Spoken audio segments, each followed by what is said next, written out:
Hello दोस्तों, आप सभी का स्वागत है आपके अपने यूट्यूब चैनल लर्न विद एजे पर। दोस्तों, आज की इस वीडियो में हम लोग तिरंगा सीरीज का पार्ट नंबर 9 करेंगे। ये वाला जो पार्ट है कुमार गौरव सर के द्वारा कल शाम को 8 बजे करवाया गया था और उसी क्लास का आज की इस वीडियो में हम लोग रिवीजन करने वाले हैं। तो दोस्तों, ये वीडियो आपको शुरू से लेकर अंत तक देखनी है क्योंकि ये वीडियो आपके लिए बहुत ही इंपॉर्टेंट रहने वाली है। यहाँ पर केवल और केवल 15 से 20 मिनट में आपको पूरी क्लास का रिवीजन करवा दिया जाएगा। तो चलिए दोस्तों, शुरू करते हैं आज के अपने इस सेशन को और देख लेते हैं आज का अपना पहला पॉइंट। दोस्तों, यहाँ पर अपना जो सबसे पहला पॉइंट दिया गया है, इसमें दिया गया है शक संवत। प्रश्न पूछा जाता है कि शक संवत की शुरुआत कब हुई थी। तो आपको बताना है कि जो शक संवत की शुरुआत है ये 78 ईस्वी में हुई थी। कब हुई थी? 78 ईस्वी में। इसी प्रकार से पूछा जाता है विक्रम संवत की शुरुआत कब हुई थी। तो विक्रम संवत की जो शुरुआत हुई थी ये 57 ईसा पूर्व में हुई थी। देखो, शक संवत पूछेगा तो 78 ईस्वी बताना होगा और विक्रम संवत पूछेगा तो बताना होगा 57 ईसा पूर्व। अब दूसरा प्रश्न यहाँ से ये पूछा जाता है कि शक संवत, यहाँ से ये पूछा जाता है कि शक संवत और विक्रम संवत के जो बीच अंतर है कितने वर्षों का अंतर होता है। तो ये जो अंतर है 135 वर्ष का अंतर है। कितने वर्ष का? 135 वर्ष का। उसके बाद में नेक्स्ट पॉइंट दिया गया है कि हाथी गुम्फा जो अभिलेख है यह कौन से शासक से संबंधित है। तो ये कलिंग राजा खारवेल से संबंधित। किससे संबंधित है? कलिंग राजा खारवेल से। उड़ीसा का पुराना नाम क्या था? उड़ीसा का पुराना नाम था कलिंग। नेक्स्ट पॉइंट है कि असम का पुराना नाम क्या था। तो असम का पुराना नाम था कामरूप। एहोल अभिलेख का संबंध कौन से शासक से है? एहोल अभिलेख का जो संबंध है ये पुलकेशिन सेकंड से है। किससे है? पुलकेशिन सेकंड से। उसके बाद में नेक्स्ट पॉइंट की बात करेंगे तो झेलम नदी को वेदों में क्या कहा गया है? झेलम नदी को वेदों में कहा गया है वितस्ता। चेनाब नदी को वेदों में क्या कहा गया है? अस्किनी कहा गया है। और रावी नदी को वेदों में क्या कहा गया है? परुष्णी कहा गया है। नेक्स्ट पॉइंट दिया गया है कि सिंधु की सबसे बड़ी सहायक नदी कौन सी है। तो जो सिंधु की सबसे बड़ी सहायक नदी है ये है चेनाब नदी। कौन सी नदी? चेनाब नदी। नेक्स्ट पॉइंट दिया गया है किशनगंगा परियोजना और तुलबुल परियोजना कौन सी नदी पर बनी हुई हैं। तो ये बनी हुई हैं झेलम नदी पर। कौन सी नदी पर? झेलम नदी पर। नेक्स्ट पॉइंट दिया गया है दुलहस्ती परियोजना, सलाल परियोजना और बगलीहार परियोजना। दुलहस्ती परियोजना, सलाल परियोजना और बगलीहार परियोजना कौन सी नदी पर है? चेनाब नदी पर है। कौन सी नदी पर? चेनाब नदी पर। अब यहाँ पर कुछ पॉइंट लिखे हैं दोआब से संबंधित।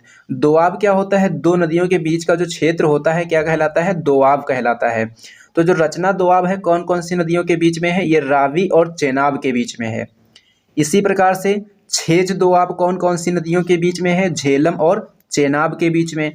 बारी दोआब कौन सी नदियों के बीच में है? ये है रावी और व्यास के बीच में। बिष्ट दोआब कौन सी नदियों के बीच में है? ये है व्यास और सतलज के बीच में। उसके बाद में नेक्स्ट पॉइंट की बात करेंगे तो नेक्स्ट पॉइंट दिया गया है देवा नाम प्रिय के नाम से किसे जाना जाता है। देवा नाम प्रिय के नाम से किसे जाना जाता है? तो ये जाना जाता है सम्राट अशोक को। सम्राट अशोक का जो नाम है अशोक, यह कौन से अभिलेख में मिलता है? तो ये मिलता है मास्की तथा गुर्जरा अभिलेख में। कौन से अभिलेख में? मास्की तथा गुर्जरा अभिलेख में। उसके बाद में बात करेंगे नेक्स्ट पॉइंट की तो नेक्स्ट पॉइंट दिया गया है शिल्पाधिकारम। ये शिल्पाधिकारम क्या है? यह एक तमिल साहित्य है। तमिल साहित्य को संगम साहित्य भी कहा जाता है। इसके रचनाकर पूछे जाते हैं तो इसके रचनाकर कौन है? इसके रचनाकर हैं इलोंग आदिकल। कौन है? इलोंग आदिकल जो हैं ये इसके रचनाकर हैं। उसके बाद में नेक्स्ट पॉइंट दिया गया है मंदिरों से संबंधित। दिलवाड़ा का जो जैन मंदिर है ये कहाँ स्थित है? ये माउंट आबू सिरोही जनपद में स्थित है। लिंगराज मंदिर कहाँ है? लिंगराज मंदिर उड़ीसा के भुवनेश्वर में है। जगन्नाथ मंदिर कहाँ है? जगन्नाथ मंदिर पुरी में है। कोणार्क का मंदिर कहाँ है? कोणार्क का जो सूर्य मंदिर है ये कहाँ है? उड़ीसा में है और इसी मंदिर को ब्लैक पैगोडा के नाम से भी जाना जाता है। खजुराहो के मंदिर कहाँ हैं? खजुराहो के मंदिर हैं मध्य प्रदेश में। और ये जितने भी मंदिर हैं कौन सी शैली में बने हुए हैं? ये सभी के सभी मंदिर नागर शैली में बने हुए हैं।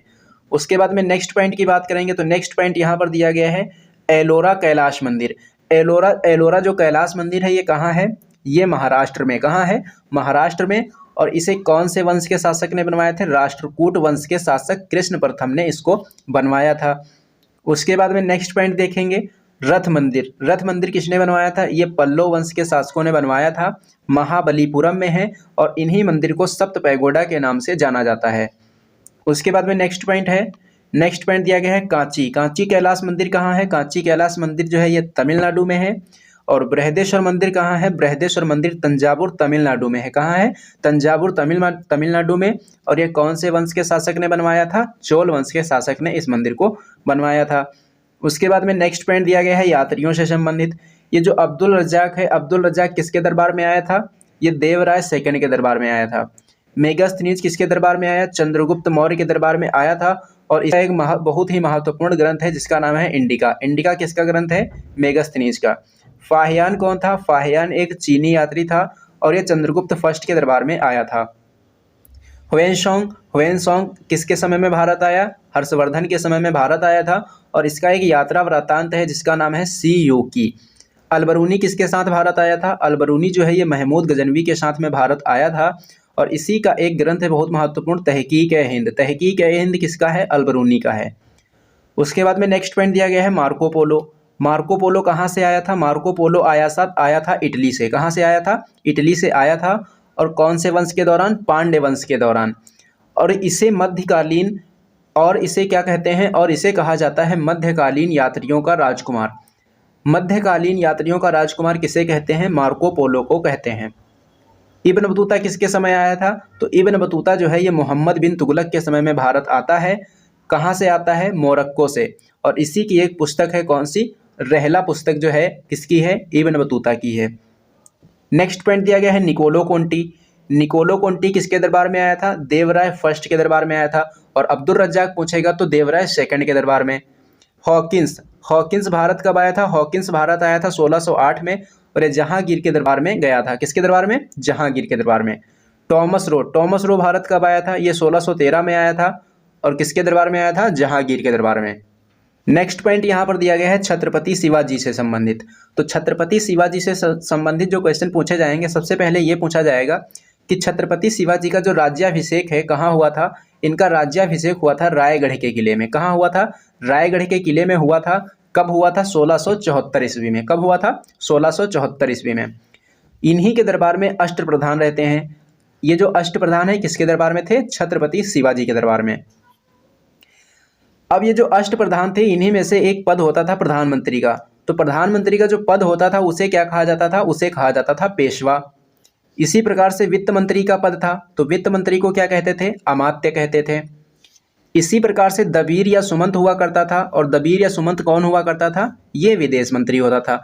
विदेश मंत्री को दबीर या सुमंत कहते थे, वित्त मंत्री को अमात्य कहते थे और प्रधानमंत्री को पेशवा कहते थे। बात करेंगे नेक्स्ट पॉइंट की। तो नेक्स्ट पॉइंट यहाँ पर दिया गया है ऑपरेशन पोलो। ऑपरेशन पोलो कब हुआ था? ये 1948 में यानी कि 1948 में हुआ था और इसके द्वारा क्या किया गया था? हैदराबाद का विलय भारत में कर लिया गया।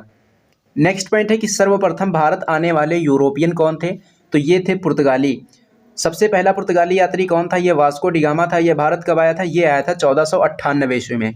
कहाँ पर आया था? कालीकट तट पर ये पहुंचा था। नेक्स्ट पॉइंट की बात करेंगे तो नेक्स्ट पॉइंट दिया गया है फोर्ट विलियम। फोर्ट विलियम जो है ये कहाँ है? ये कलकत्ता में है। और फोर्ट विलियम जो है इसके पहले प्रशासक कौन थे? इसके पहले प्रशासक थे चार्ल्स आयर। कौन थे? Charles Eyre. नेक्स्ट पॉइंट है सेंट जॉर्ज। सेंट जॉर्ज कहाँ है? सेंट जॉर्ज है चेन्नई में। कहाँ है? चेन्नई में। उसके बाद में नेक्स्ट पॉइंट दिया गया है क्रांतियों से संबंधित और उस क्रांति का नेतृत्व किसने किया था? ये यहाँ पर दिया गया है। तो ये जो 1857 की क्रांति है इसमें जो है लखनऊ का नेतृत्व किसने किया था? लखनऊ का नेतृत्व इसमें किया गया था बेगम हजरत महल के द्वारा। और दिल्ली में इस क्रांति का नेतृत्व किसने किया था? बहादुर शाह जफर ने। कानपुर में इसका नेतृत्व किसने किया था? नाना साहेब और तात्या टोपे ने। 1857 की क्रांति जो हुई उसका झांसी में नेतृत्व किसने किया था? रानी लक्ष्मीबाई ने। और आरा बिहार या जगदीशपुर में इसका नेतृत्व किसने किया था? इसका नेतृत्व किया था कुंवर सिंह ने। 1857 की क्रांति शुरू कब हुई थी? ये शुरू हुई थी 10 मई 1857 को। कहाँ से शुरू हुई थी? मेरठ से शुरू हुई थी। 1857 की क्रांति का प्रतीक क्या था? प्रतीक था रोटी और खिलता हुआ कमल। 1857 की क्रांति का प्रतीक क्या था? रोटी और खिलता हुआ कमल। उसके बाद में नेक्स्ट पॉइंट है कि भारतीय स्वतंत्रता का पहला स्वतंत्रता संग्राम। ये जो 1857 की क्रांति हुई थी इसे जो है भारतीय स्वतंत्रता का पहला स्वतंत्रता संग्राम किसने कहा था? वी.डी. सावरकर ने कहा था। उसके बाद में नेक्स्ट पॉइंट दिया गया है कुछ समाज और सभा से संबंधित। आत्मीय सभा के संस्थापक कौन थे? राजा राम मोहन राय थे। ब्रह्म समाज के संस्थापक कौन थे? इसके संस्थापक भी राजा राम मोहन राय थे। आर्य समाज के संस्थापक कौन थे? स्वामी दयानंद सरस्वती थे। रामकृष्ण मिशन की स्थापना किसने की थी? रामकृष्ण मिशन की स्थापना स्वामी विवेकानंद ने की थी। सत्यशोधक समाज की स्थापना किसने की थी? सत्यशोधक समाज की स्थापना ज्योतिबा फुले ने की। प्रार्थना समाज की स्थापना किसने की थी? प्रार्थना समाज की स्थापना आत्माराम पांडुरंग ने की थी। उसके बाद में नेक्स्ट पॉइंट है तत्वबोधिनी सभा। तत्वबोधिनी सभा के संस्थापक कौन थे? देवेंद्रनाथ टैगोर थे। थियोसोफिकल सोसाइटी के संस्थापक कौन थे? मैडम ब्लावत्स्की और कर्नल अलकॉट। भारतीय ब्रह्म समाज के संस्थापक कौन थे? केशव चंद्र सेन। तो दोस्तों ये था आज का आपका सेशन। ये सेशन आपको कैसा लगा है कमेंट बॉक्स में जरूर बताना। सेशन पसंद आए तो इसे लाइक करना और इसे अपने दोस्तों में ज़्यादा से ज़्यादा शेयर भी करना। तो चलिए दोस्तों मिलते हैं हम लोग एक नेक्स्ट वीडियो में।